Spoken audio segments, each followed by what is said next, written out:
Hello, Peter Weiss at the offices of Elger Hooker, Coorparoo. Today I'd like to talk to you about home ownership. A recent report done by Michael Matusek, a very well-respected property commentator and analyst, the data that he examined came up with some very interesting results.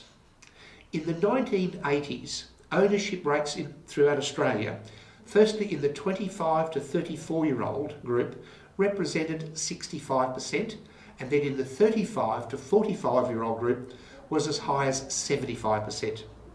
Today, in the 25 to 34-year-old group, it's only 39%. That's a decline of 36%.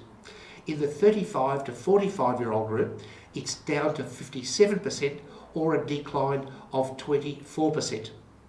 The greatest fall being in the 25 to 34-year-old group. Now, Michael believes this is a consequence of government policy interfering with the natural laws of supply and demand.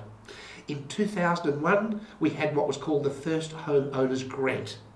Then in 2007, we had the First Home Owners Boost. These initiatives ended up contributing to inflation in house prices and a distortion of the building cycle, as well as new policy, and to this, the growth of investors. Currently, 27% of all loans are to investors, and only 17% of loans are to first home buyers. And this is very disturbing. Another disturbing trend in the finance area, in 1993, 60% of loans were to business and 25% were to housing.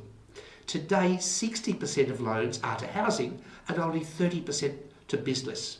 Now, Michael Matusek has some very interesting solutions, but he doubts that the government will listen.